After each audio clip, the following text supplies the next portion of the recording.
Hello and welcome to the program. I'm your host, Neil Howard, here on Health Professional Radio. Glad that you could join us once again.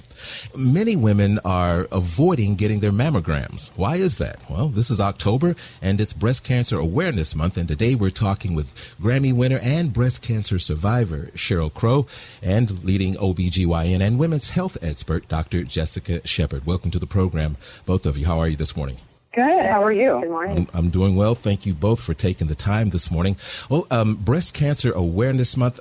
Dr. Shepard, I mentioned that some women are avoiding getting mammograms. Why is that? You know, I think it comes with a lot of anxiety. There is both anxiety from hearing that there's discomfort with the exam, but also a lot of women are also anxious that they are going to get a diagnosis that they don't want to hear. And so it's kind of the fear of the unknown that sometimes prohibit women from going to get their mammogram.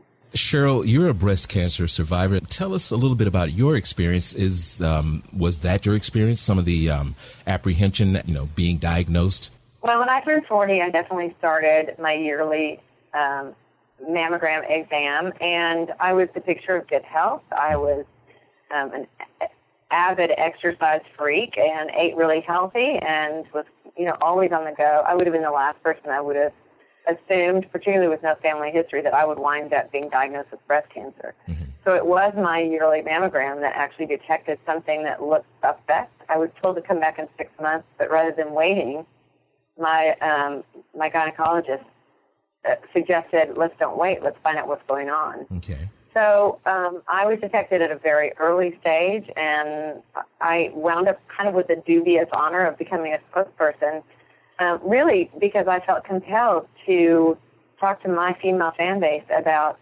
until we have a cure, early detection saves lives, and that was definitely the situation for me. And yeah, being an active person, all of us moms, all of us busy women, we don't want to take time out of our schedule. Some women don't want to be they don't want to go find out because they're poorly insured. Some women don't want to go and do it because they don't want to know, like Dr. Shepard said, they don't want to have their routine disrupted. But until we find a cure, early detection is our greatest weapon, and knowledge is power in this kind of situation. And you much rather would find out early on as opposed to a later stage where the treatment is much more in-depth. Dr. Shepard, this yearly mammogram that Sheryl's talking about having, I think that's kind of the recommendation. Does that yearly mammogram turn into every other year, every 5 years, like some other types of screening processes? That's actually a great question. So when we look at the recommendations from organizations for breast cancer screening, it starts at the age of 40. Now, if someone has a significant family history of having a mother or a sister who were diagnosed very early on as well at the age of 50 or younger, typically we can find that we'll make it MRI or ultrasound earlier than the age of 40. But 40 really for the general population is when we start that screening. Now, there are some task forces throughout the 40th decade that can recommend every other year, but starting from the age of 50, absolutely you should be getting your mammogram every year. But typically that we are seeing more breast cancers in younger women, we do find that from the age of 40, getting an annual mammogram is really where the heart of the recommendation should be, because we want early detection, and prevention is key. So if we are able to detect some of these breast cancers early on, that can make a difference between life and death. It can make a difference between what your treatment course is. So I think that starting at the age of 40, you hear from Sheryl's story that she was the picture of health. That's the last thing that she would have expected. And she did get early detection and early diagnosis, which changed the trajectory of what her treatment could be, and that she's sitting here with us today. That's right. To talk about it. It's a good picture of health. Yes. You both have mentioned fear, apprehension, and you mentioned discomfort, Dr. Shepard, early in our conversation. Sheryl, did you experience discomfort when you were getting your mammograms at any time? Well, yes, and that may be a deterrent for women to go get their exam. But the great news is with technology, when I was diagnosed, we only had 2D. Mm-hmm. Now we have a much more advanced exam called 3D, which we can actually look at slices of the breast. And for women who have dense breasts like myself, it can be much more difficult to detect, particularly on 2D, what's going on in the breast. A lot of times the tissue actually replicates what looks like something when sometimes it's nothing. So with 3D technology, we're able to rule out false positives. We're able to detect earlier. And now with the Genius 3D exam, we have what's called the SmartCurve, which is a much more comfortable exam, less pinching. It's more shaped to the woman's breast. We're able to actually see things more clearly. So it's kind of a win-win. And we suggest that women talk to their doctors and specifically ask for this technology, the 3D, hopefully with the SmartCurve.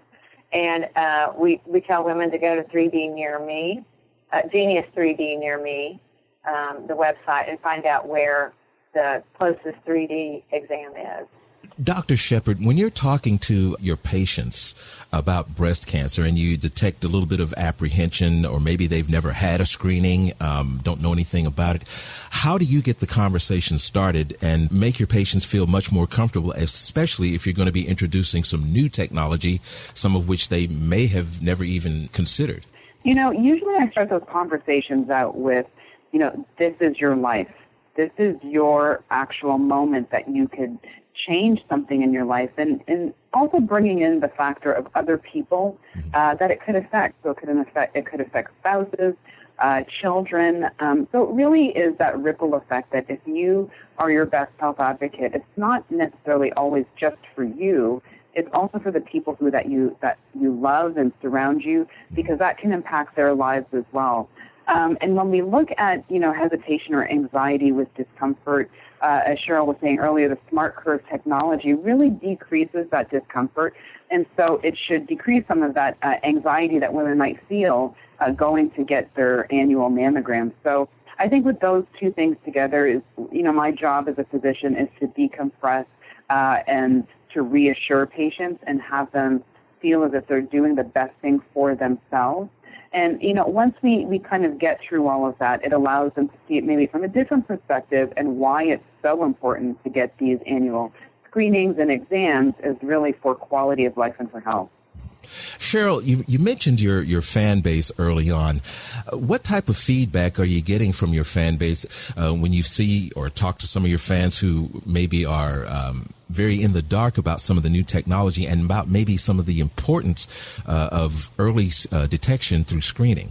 Well, I generally hear stories of women who decided to go and get their exam. Oftentimes it's their first exam. I hear stories of women saying, I heard you speak about it. I went and got my own exam and found out that I have invasive cancer. It was detected early. These are the stories that are extremely encouraging. And, you know, that for me, the fact that I am the story of early detection and cure, that's what has compelled me to encourage other women to have the same experience, to not wait, to not be fearful. You know, an exam really is just a few moments. And when you put that in the context of your entire life, it really is, you know, it's just a blip on the radar. But it can make the difference, as Dr. Shepherd said, in the kind of treatment you wind up receiving. It's an empowering moment. It's a moment of taking your own health care into your hands and advocating for your own health care. Dr. Shepherd, first, I'd like you to give our listeners a website where we can get more information about the Genius exam and the SmartCurve system. And then, Sheryl, could you give our listeners a website where we can go and learn more about you, your story, and your advocacy as well? Absolutely. So when we think of technology of SmartCurve and the Genius 3D exam, which again allows you to see more of that breast tissue and actually detects more cancers in dense breast, that's going to be Genius 3D Near Me, and that's going to allow you to find, and it's available in all 50 states, it's going to allow you to find where that exam is given that's close to the person who's looking. And if you want information on me, I think probably social media is the best way to find out what's going on with me, and that's just SherylCrow.com. I did just put out a final album, so there's probably a lot of information on that. And then obviously, this being Breast Cancer Awareness Month, there'll be lots of stories of hope and success, and obviously my story as well. And that album is Threads, I do believe, yeah? That is correct. Absolutely. Thank you both, Sheryl Crow, Grammy winner and breast cancer survivor. Thank you for joining us on the program today, and leading OBGYN and women's health expert, Dr. Jessica Shepard. Thank you. Thank you. You've been listening to Health Professional Radio. I'm your host, Neil Howard. Transcripts and audio of this program are available at hpr.fm and healthprofessionalradio.com.au.